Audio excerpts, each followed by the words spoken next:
Welcome to Versus System 2PCG, the game of superhero combat. Each player has a main character.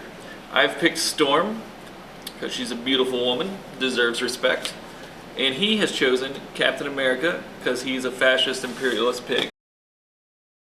So in this game, when your main character is dead, you automatically lose the game. There's no coming back from that. The game is played with superheroes attacking other superheroes. Your main character has a wound amount, and when they take that many wounds, they are KO'd, losing you the game. Unlike some traditional card games, this has a fixed resource system, so you place cards face down your resource row, and you have access to those resources the entire game. You can play plot twists, which are events face down your resource row. You can play characters face down your resource row, or if you're lucky enough to draw one of these, you can play a location face up in your resource row. The advantage of doing that is each location has a power it produces, and these powers feed your heroes superpowers, enabling them to do really cool things. Another concept of the game is that each character levels up. So you start at your level 1 side, but when you meet your experience requirement, you get a cooler, better version of the same hero. For Storm, for example, to get an XP, she needs 3 XP to level up, and to gain XP, you have to use a superpower of one of your characters to gain that XP.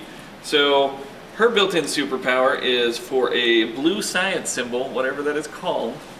I can put 2 -1/-1 counters on my enemy's characters, divided however I want. You can only use 1 superpower per person per turn, so I cannot use her power twice, just once. But when I use it 3 times, she will level up. First in Versus, you roll to see who goes first. You start the game by drawing up to 7 cards. And then there is a standard LCG mulligan, so you can throw those back and draw new ones if you'd like. The first phase in Versus is the build phase. You can play any card face down in your resource row or a location face up. I'm going to play a location face up in my resource row. Now you hear me mention the word row, you're probably asking, what is he talking about? There are 3 rows in the game of Versus. There's the front row, there's the support row, and there's location row. Supporting characters and main characters can go in either row, the front row or the supporting row. And we'll get into that here in a minute. So I'm going to play my first character. I have 1 resource available, and I'm going to play Iceman. If you look at this is a supporting character card.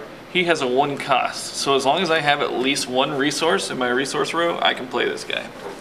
So I'm going to play him, and I'm put him in the supporting row because that protects him from Captain America. To attack into the supporting row, everybody in the front row has to be knocked out. So Iceman has a trigger when he enters the battlefield. He says freeze. When he appears, exhaust a character it can't ready next turn. So exhausting, just like tapping in Magic the Gathering, if you will. I think it's trademarked. But so I freeze Captain America, and now I'm out of my build phase. I can go on to my main phase. In my main phase, you can play abilities on characters. Storm has a main phase ability called Lightning Storm. Put 2 -1/-1 counters divided as you choose on up to 2 enemy characters. I'm just going to put them both onto Captain America. Now Captain America is a 2/5, so if you're familiar with Magic again, he's got 2 strength and 5 defense. I will attack him with Storm. Now Storm also has 2 attack and 5 defense. So right now Storm is not getting any damage through because he has a 3 defense. So to augment my attack, I'm going to play what we call a plot twist. A plot twist is an event card, maybe an instant from Magic if we're going to use that again. You can play it out of your hand. They are absolutely free. They have no cost associated with them. You just have to meet the requirements. This plot twist says anytime combat. That purple symbol means I can play it on my turn or his turn. So I'm going to play this plot twist as I am the active player. I have the first priority. So I play it, and it says choose an attacker to get +2/+0 this combat. So Storm's going to open fire on Captain America, putting her attack at a 4. Now this is going to stun Captain America. So what happens is when a character is stunned, I got enough damage to meet or exceed his defense. They take a wound and are stunned. So to take a wound and to stun them, you flip them over and you place a wound marker on them. Now, you notice there was 2 -1 counters on him. Anytime a character is stunned in this game, they lose all their counters except for wound counters. So if this was +1 counters, he would lose them.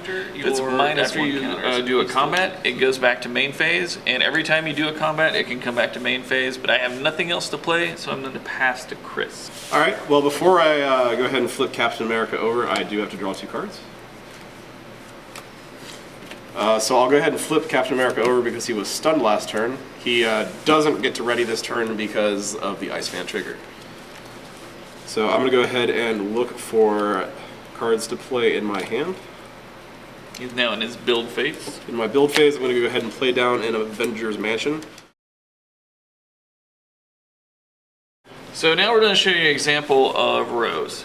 So Namor and Storm both have a very important ability built in called Flight.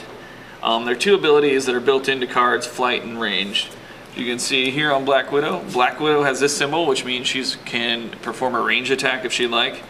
Namor and Storm have the little wings here, which obviously means Flight. So normally, I would have to attack and stun Captain America before I could attack Black Widow, because she is protected by Captain America, who's in the front row. But with Flight, Flight gives you the ability to fly over Rose.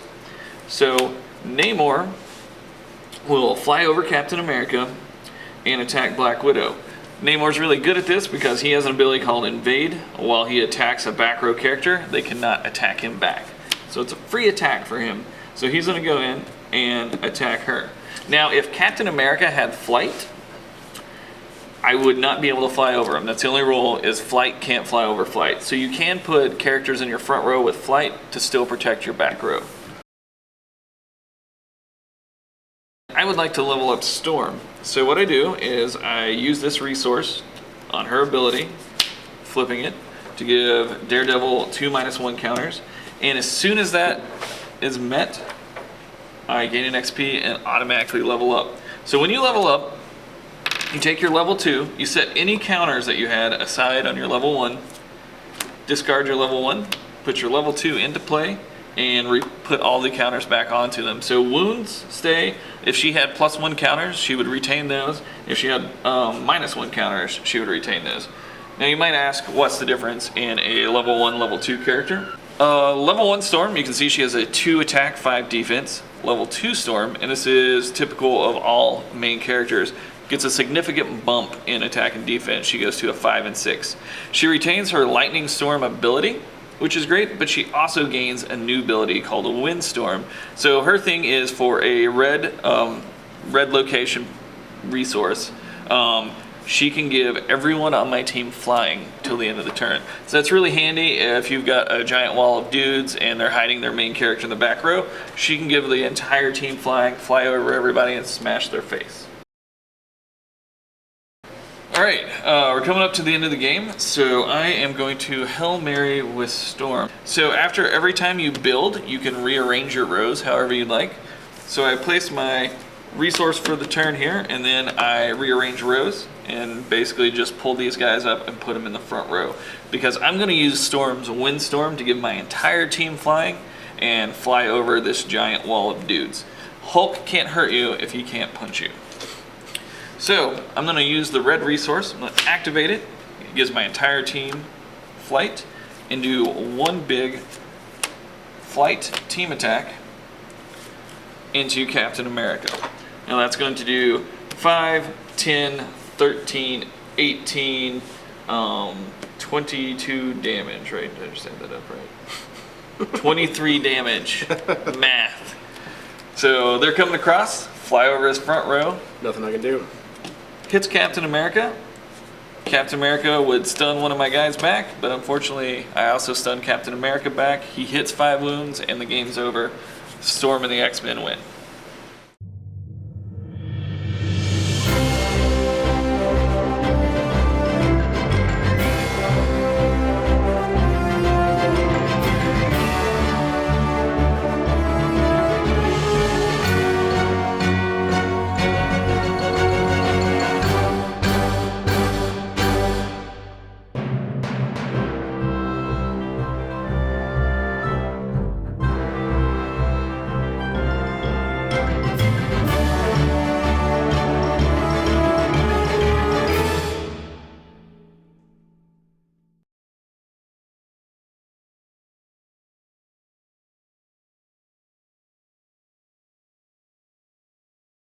Bye.